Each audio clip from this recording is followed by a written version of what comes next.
Ya Allah, panjangkan umur semua orang yang menonton video ini. Angkatlah penyakit bagi yang subscribe, dan luaskan rezeki setiap yang like serta share video ini. Semoga rezeki mengalir luas sampai 7 turunan ke anak cucu, dan setiap doa serta kebaikan membawa berkah untuk kita semua. Bismillahirrahmanirrahim. Assalamualaikum warahmatullahi wabarakatuh. Alhamdulillahi rabbil alamin. Wassalatu wassalamu ala asrafil anbiya'i wal mursalin wa ala alihi wa sahbihi ajma'in, amma ba'du. Jamaah yang dirahmati Allah Subhanahu wa taala, bapak-bapak, ibu-ibu yang dirahmati Allah Subhanahu wa taala, dan seluruh hadirin semuanya yang tidak bisa disebut satu persatu, senantiasa dalam lindungan, dalam rahmatnya Allah Subhanahu wa ta'ala. Allahumma amin. Jamaah yang dirahmati Allah Subhanahu wa ta'ala, pada kesempatan yang mulia ini kita belajar dan belajar kembali untuk memahami agama dengan belajar, dengan senantiasa mendakwakannya. Maka pada pagi hari ini saya akan menyampaikan tentang pentingnya berkumpul dengan orang-orang yang mencintai agama, pentingnya orang-orang yang berkumpul untuk mengamalkan agama. Jamaah yang dirahmati Allah Subhanahu wa taala, sesungguhnya tidak ada perkara yang lebih penting melebihi agama. Kemuliaan kita di dunia ini dan akhirat hanyalah di dalam agama. Jadi kalau kita ini beranggapan bahwa kemuliaan itu karena pangkat dan jabatan, maka mereka orang-orang yang rugi. Karena kemuliaan yang sesungguhnya adalah orang yang senantiasa mengamalkan agama. Kehidupan menjadi indah bila ada agama. Orang yang tidak beragama, hidupnya tidak akan indah. Hidupnya tidak akan bisa mengalami kebahagiaan. Apabila ada agama, maka kehidupan ini adalah perjalanan menuju surga. Jadi setiap orang yang beragama, sesungguhnya mereka perjalanan menuju surga. Orang yang tidak mengamalkan agama, sesungguhnya perjalanan menuju neraka. Itulah hadirin yang dimuliakan Allah Subhanahu wa taala. Maka kita harus sampaikan terus-menerus tanpa harus ada rasa bosan, tanpa ada kejemuan di dalam mendengarkan nasihat-nasihat bagaimana setelah kita hidup di dunia ini, meninggalkan dunia ini, semua akan dimintai pertanggungjawaban yang amatlah berat. Harta digunakan untuk apa? Umur digunakan untuk apa? Sehatnya digunakan untuk apa? Untuk dunia atau amal agama? Semua dimintai pertanggungjawaban. Maka bagi orang-orang yang senantiasa menjalankan agama dengan sungguh-sungguh, sesungguhnya mereka adalah orang-orang yang akan menemui kehidupan yang indah menuju surganya Allah.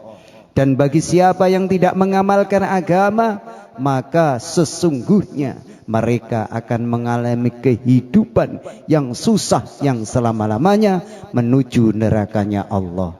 Inilah pemberitahuan Allah Subhanahu wa taala kepada kita semua sebagai hambanya. Maka sebelum kita mengalami penderitaan yang amatlah panjang, maka kita gunakan umur kita untuk ibadah dengan sungguh-sungguh, yaitu senantiasa memakmurkan masjid, sholat berjamaah di masjid. Tetapi bila tidak ada agama, bila manusia ini tidak ada agama, maka kehidupan ini adalah mengerikan, kehidupan menuju nerakanya Allah Subhanahu wa taala. Begitu jelas Allah sampaikan bahwa orang yang punya agama, sesungguhnya dia adalah perjalanan menuju surga.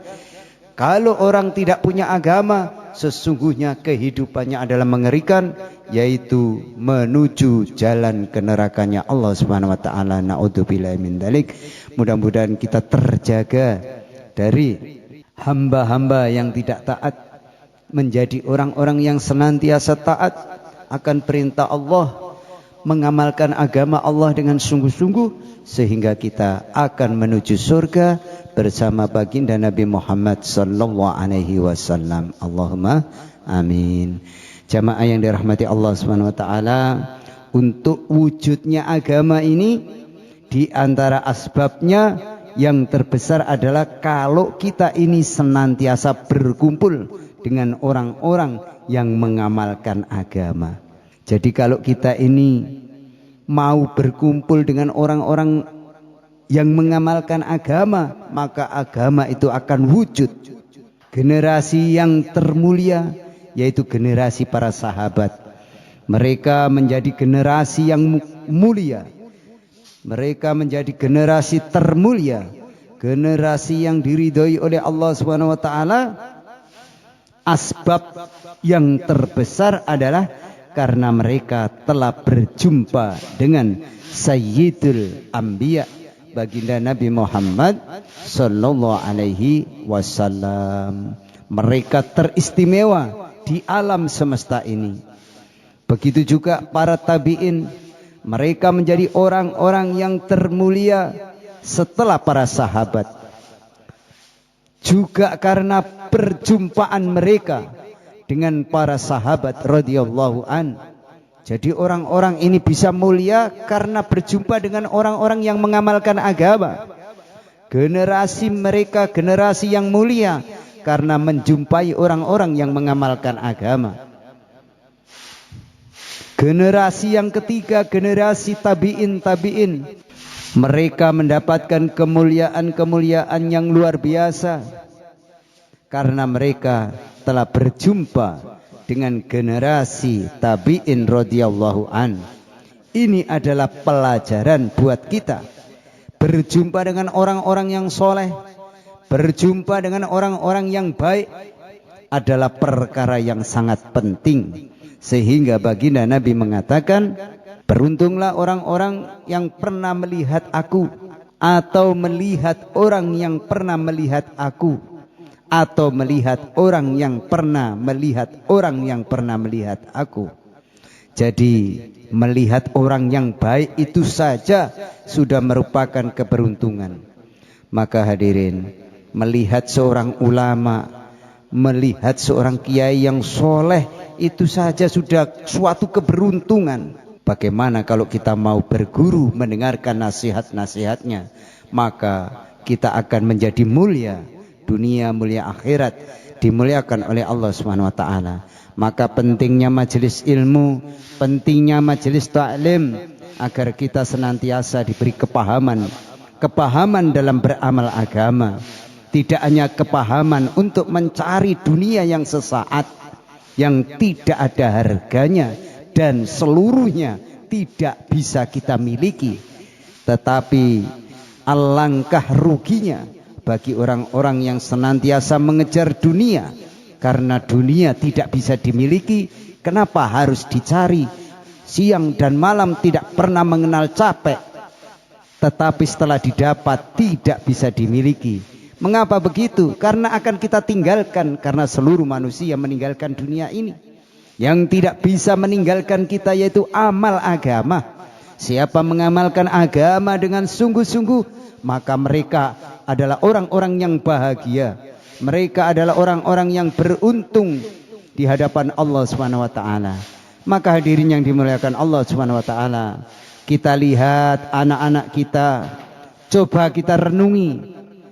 Biasanya mereka menjadi tidak baik karena berkumpul dengan orang-orang yang tidak baik. Begitu juga mereka menjadi baik ketika berkumpul dengan orang-orang baik. Maka baginda Nabi Muhammad mengatakan, sesungguhnya orang itu agamanya menurut kekasihnya. Maka hendaknya kamu berpikir, siapa yang kamu kasihi, siapa yang kamu temani. Jadi agama kita ini menurut yang kita temani. Siapa yang kita ajak berteman? Kalau berteman kepada orang-orang yang soleh, otomatis kita akan menjadi orang-orang yang senantiasa mengamalkan agama. Tetapi kalau kita sering bertemu dan berjumpa berteman dengan orang-orang yang buruk, maka kita akan menjadi orang yang buruk.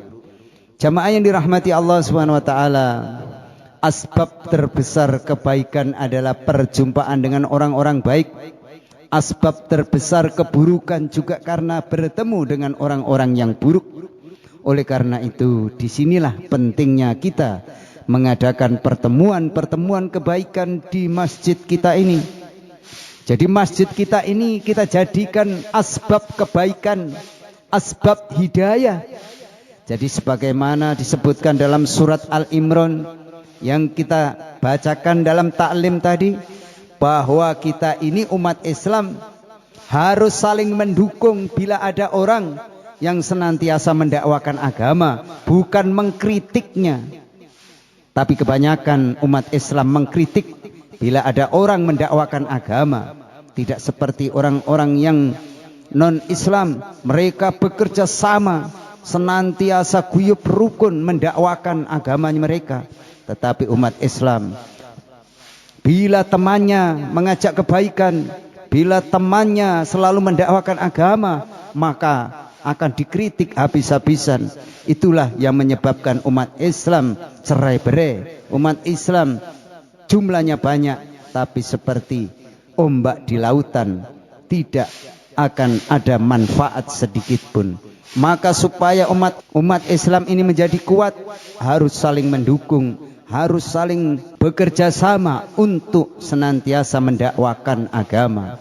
Kalau kita tidak bisa mendakwakannya, cukup gembira apabila ada orang mendakwakan agama. Cukup senang bila temannya mengajak kebaikan.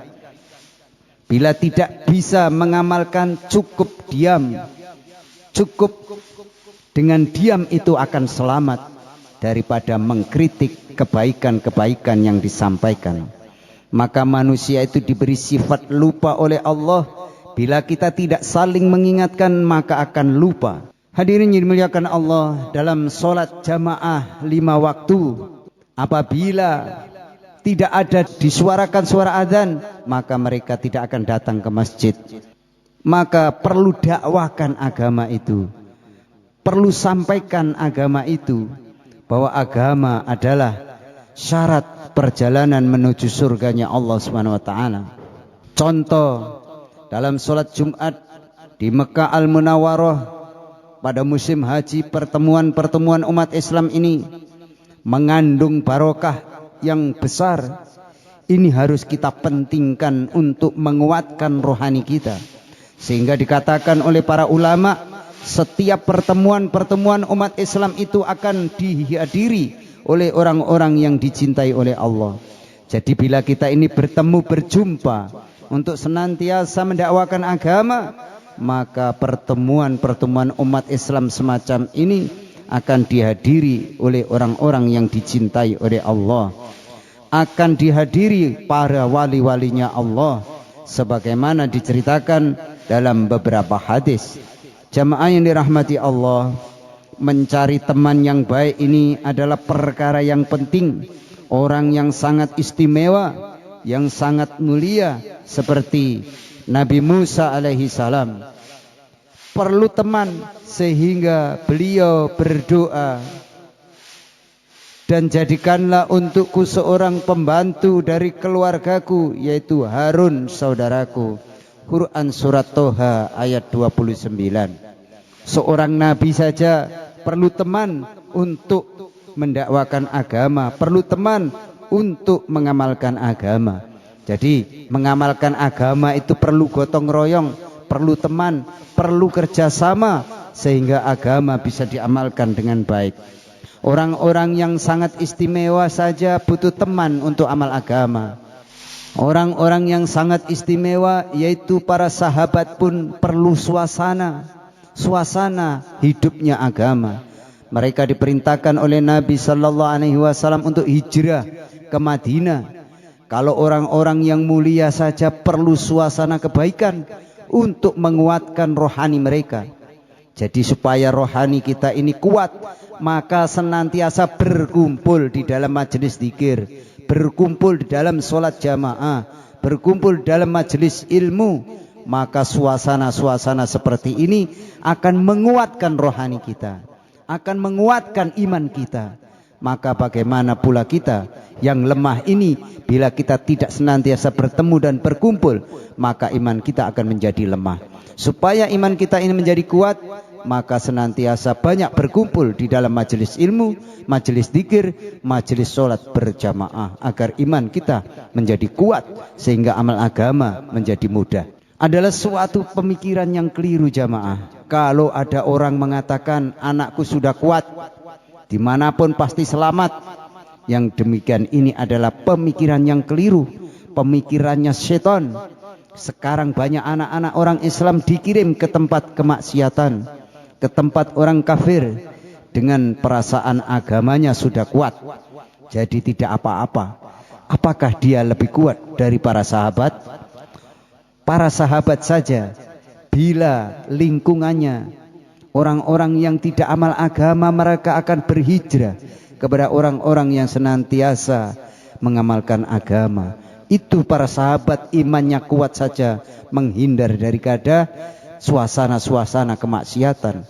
Bagaimana kita bisa mendekat kepada kemaksiatan karena alasan imannya sudah kuat? Padahal para sahabat yang imannya begitu kuat, bila ada kemungkaran, kemaksiatan, mereka hijrah menuju ke arah kebaikan. Maka supaya kita ini menjadi baik, supaya kita ini menjadi orang-orang yang soleh, kumpul dengan orang soleh, kumpul dengan orang-orang yang senantiasa belajar agama, kumpul dengan orang-orang yang senantiasa mengamalkan agama dengan berjamaah. Itulah yang menguatkan iman kita. Orang yang mulia seperti para sahabat saja perlu suasana. Bahkan para sahabat yang sudah begitu tinggi derajatnya imannya di sisi Allah Subhanahu wa taala, mereka mengatakan kepada baginda Nabi Muhammad sallallahu alaihi wasallam, "Ya Rasulullah, kalau saya ini di majelis Tuhan, maka seolah-olah akhirat tampak di depan mata. Nanti kalau di rumah sudah berbeda lagi pikiran saya." Ini sahabat. Sahabat saja begitu. Bila kita di dalam masjid suasananya seperti tampak akhirat di depan mata, kalau sudah di rumah sudah berbeda lagi pemikirannya. Maka hadirin yang dimuliakan Allah, ketika mereka suasana di masjid dengan suasana di rumah berbeda, ini rohaninya telah merosot. Maka pertemuan-pertemuan umat Islam ini sangat perlu untuk menguatkan iman kita. Jadi bertemu, berjumpa dengan umat Islam dengan sholat berjamaah itu sangat penting, supaya rohani keimanan kita tidak merosot, supaya iman yakin kita menjadi tambah meningkat. Maka perlunya pertemuan-pertemuan, menghadiri pertemuan-pertemuan, majelis-majelis ilmu, majelis zikir, dan majelis sholat berjamaah, sehingga iman kita akan menjadi kuat. Jamaah yang dirahmati Allah Subhanahu wa taala, maka pada pertemuan majelis ilmu yang barokah ini perlu kita pikirkan betul-betul agar semua umat Islam hadir di majelis-majelis kebaikan. Jadi kalau ada majelis kebaikan, majelis ilmu seperti ini, mereka berbondong-bondong untuk datang belajar bersama-sama, maka mereka setiap hadir ketika berdiri, Nabi katakan mereka sudah bersih dari dosa, tidak ada dosa sedikit pun.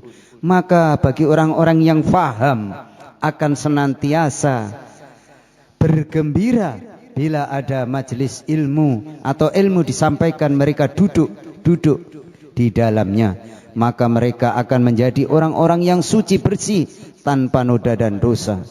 Bahkan mereka akan didoakan para malaikat dan makhluk seluruh alam.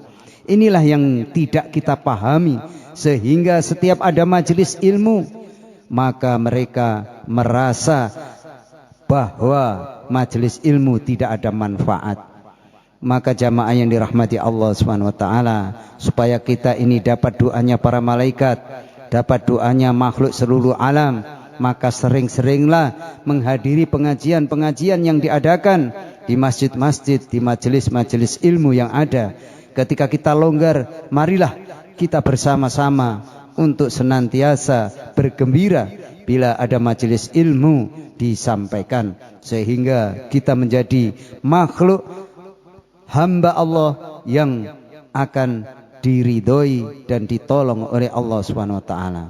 Salat 5 waktu hadir, di majelis dakwah hadir, di majelis taklim hadir. Tanpa itu maka rohani kita akan terus merosot. Jadi kalau kita tidak pernah hadir di majelis ilmu, majelis dakwah, majelis taklim, majelis sholat 5 waktu tidak pernah hadir, maka keimanan kita terus makin hari makin merosot. Ini adalah sudah sunatullah yang tidak bisa dielakkan lagi. Jadi kalau orang itu tidak senang dengan majelis ilmu, tidak senang dengan majelis taklim, tidak senang dengan majelis dakwah, tidak pernah menghadiri sholat 5 waktu, maka mereka akan menjadi malas untuk melaksanakan agama. Agama melaksanakan hanya sekedar sesuai hawa nafsunya, tetapi tidak sesuai dengan yang dicontohkan oleh baginda Nabi Muhammad SAW. Maka mereka akan kecewa. Saya dulu sudah mengamalkan agama, tetapi ketika menghadap Allah tidak satupun pahala yang kita dapatkan. Karena apa? Karena kita tidak mengikuti sunnah-sunnah daripada baginda Nabi Muhammad SAW. Pertemuan ada 2 hadirin. Ada pertemuan rohani, ada pertemuan jasmani. Pertemuan rohani yaitu dengan kita mencintai orang-orang soleh, berdoa untuk orang-orang soleh semuanya. Maka kita senantiasa berdoa untuk orang-orang soleh, sehingga kita akan mendapatkan keberkahan. Doa yang mudah diterima oleh Allah adalah mendoakan orang lain agar mereka menjadi orang-orang yang soleh, menjadi orang-orang yang bahagia dunia akhirat, sehingga doa kita akan mudah diangkat oleh para malaikat di hadapan Allah Subhanahu wa ta'ala. Sebagaimana kita waktu sholat, walaupun kita sholat sendirian di kamar yang gelap pun kita mengucapkan Assalamu alayka ayyuhan nabiyyu, Assalamu alayka wa ala ibadillahi sholihin. Ini adalah mendoakan Rasulullah. Ini adalah pertemuan rohani, supaya hati kita ini nyambung dengan orang-orang soleh, nyambung dengan baginda Nabi Muhammad SAW. Maka ibadah itu perlu suasana, butuh orang lain. Maka hadirin yang dimuliakan Allah Subhanahu wa taala, bila kita senantiasa amal sendiri, maka ini bukan yang dituntunkan oleh baginda Nabi Muhammad SAW.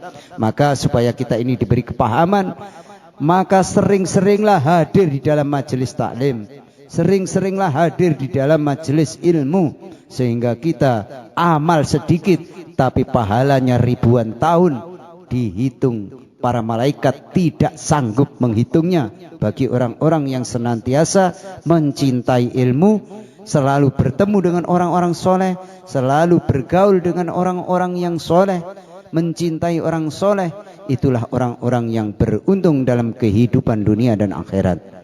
Karena nanti di akhirat orang akan dikumpulkan dengan orang. Karena nanti di akhirat orang akan dikumpulkan dengan orang yang dicintai.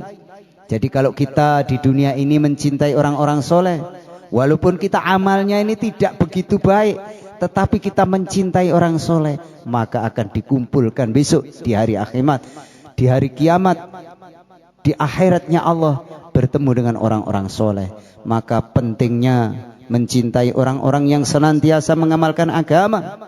Walaupun kita belum bisa mengamalkannya, tetapi modal cinta, modal sayang, modal hanya mencintai, maka Allah dapatkan rahmat, dapatkan hidayah dari kita bila mencintai orang-orang soleh.